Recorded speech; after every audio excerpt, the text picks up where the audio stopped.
Greetings, everyone. Dave DeWalt here, founder and CEO of NightDragon. We're coming to you live from the NASDAQ Entrepreneurial Center here in San Francisco at the RSA Cybersecurity Conference, the biggest security conference in the world. And today, we have 11 of the hottest cybersecurity companies. And as a former CEO, I get to interview CEOs of the hottest cyber companies. And today we have Nick Schnieder here, new CEO, kind of Arctic Wolf, one of the hottest companies in cyber, as I mentioned. And just to give you a little stat, this company's now raised $150 million at a $4.3 billion valuation. And Nick, you've been CEO for 2 years now, almost? Roughly 2 years. Yeah. Roughly 2 years? How's it feel being CEO now? It's great. It's great. I've been at the company now almost 8 years. Yeah. So talk about your path for a minute. Yeah. Yeah, I started more on the revenue side of the business. So building out the sales, go-to-market engine, marketing machine. And then I've been in this role now for about 2 years, leading the whole company. But it's been a great journey, and it's only just begun. Congratulations. I mean, we all hear about Arctic Wolf everywhere. You have one of the coolest logos next to NightDragon. So I'm just going to compare them. But tell everybody what Arctic Wolf does for a minute. Yeah, so we're a cybersecurity company specializing in security operations. So the easiest way to view that is if you were to build a security operation yourself as a small to medium-sized business or a small enterprise, what would you put into that security operation? It would be detection and response capabilities, vulnerability management capabilities, awareness training for your employee base, incident response capabilities, and we do that all through what we call our security operations cloud, and those are the modules that we sell. So we're really focused on outcomes as opposed to specific products or gadgets, and that's how we deliver the solutions to our end customers. I always thought somebody was going to come along and build like literally security as a service and almost make it like air and water, right? Electricity. Yeah. And you're building this whole security operations as a cloud for customers. What's your target market? And then talk a little bit about your go-to-market strategy. Yeah, so our target market is interesting. I don't think I can think of a single vertical or segment of the market that we don't have a customer base. Mm-hmm. We started more in the SMB and the mid-market and have slowly moved into the small enterprise and even into the true enterprise over the last few years as the market dynamics have changed within the industry. The same challenges a very large organization has are the same problems a mid-market company has. And we've gone to market through obviously a sales and marketing engine that we have in-house, but also really in partnership with our channel community. So we're 100% go-to-market motion through the channel. We kind of started in the US and now expanded into EMEA and to ANZ as well.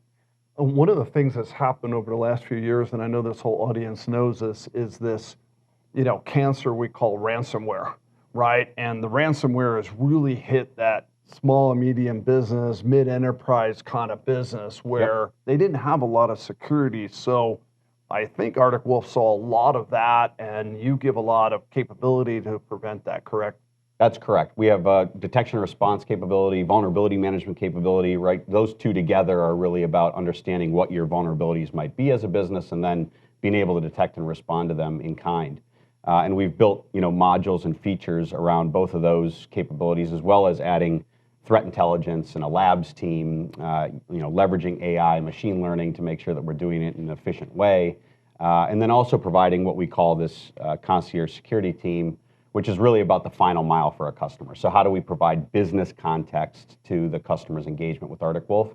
And we do that through this concierge team in concert with the platform that they're running on top. Make it really easy for customers who don't have IT or security professionals to have really world-class enterprise security, right? Correct. Yeah. Talk about that go-to-market event again, because I know you built it, 8 years being there, now 2 years as CEO almost. The go-to-market to me is pretty ingenious. I feel, as a go-to-market guy, in a lot of ways building companies.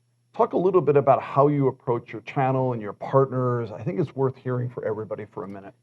Yeah, so the key with the channel, and I've been in channel community my entire career, is you really have to, as a company, embrace the methodology, or as a company, embrace the philosophy. So what I mean by that is not only your sales and go-to-market teams have to understand that you're a channel-first company, but the way you build your products, the way you price your products, the way in which you market your products. You have to have an understanding both about what's important to you, but also what's important to the channel community.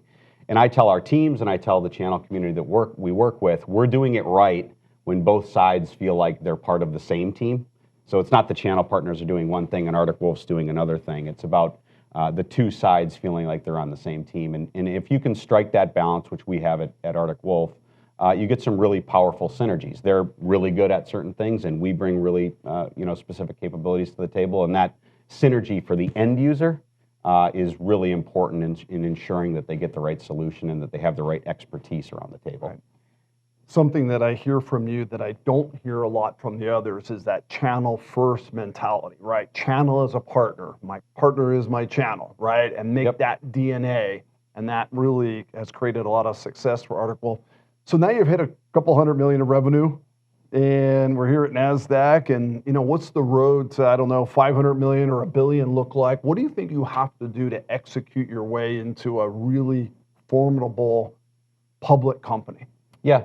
Yeah, so we're continuing to grow really well, even through an interesting macro, economic climate, and we've built out new product suites and product sets over time. We'll adjust to the market as the market adjusts in kind, and continue to build a great business. So what I mean by that is continue to expand geographically. Like I said, we just moved relatively recently into EMEA and ANZ. Those businesses are growing exponentially. We'll continue to expand geographically, and then we'll continue to add additional capabilities on top of our platform to enable different outcomes for the customer. And the platform's now operating at massive scale, right? We're ingesting 3 trillion observations a week. It's 5-6 petabytes of data, and especially the way the market's headed, data is really going to be king. It's always king, but especially in cybersecurity, if you can ingest that data, have that data from a multitude of different sources of telemetry, you can really make some powerful value for the end customer. I've always talked about 3 things that great cyber companies have done. I call it the crowd, cloud, and AI. And you've created an amazingly powerful crowd as well, not just with your customer community, but your partner community as well. Is there metrics you can talk about, number of customers, number of partners? I mean, what have you shared publicly there? Yeah, we've shared, so we have well north of 1,000 partners, and from a customer base perspective, we're in the several thousands, and it's, growing pretty rapidly, both in terms of new customers, but also our ability to expand with our existing customer base.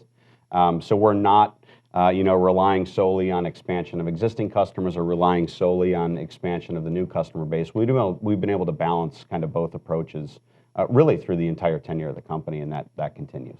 I always love the X factor in CEOs, and you look like you have a lot of passion and energy just in the time I've spent with you. Talk about your culture that you're driving for the company as well, as you've really expanded the employee base, and you're growing, and you're getting ready for the next big phase of the company. Yeah, we're a mission-driven business, right? So our mission as a company is to end cyber risk. That sounds super lofty, but really what we're after there is making sure that our customers feel like they're getting closer and closer to a risk-free environment as it relates to cybersecurity.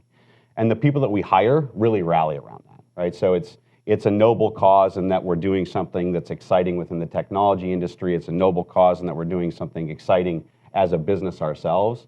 But at the end of the day, cybersecurity is also like somewhat personal. When something bad happens, usually someone has done something wrong. So our ability to protect those people within their organizations and then the organization as a whole is something that drives the sales teams. It's what drives our product and R&D teams.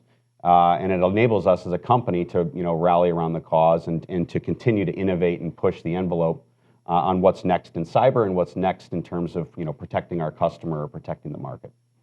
Ladies and gentlemen, Arctic Wolf, this is a company to watch for. If there's ever an area of the market, think about security as a service, security operation clouds, all creating easy ways to create and reduce risk for companies in small, medium to enterprise size. Watch for this company, Arctic Wolf. Nick Schnieder, thank you for coming on the show. Appreciate it. Great to have you.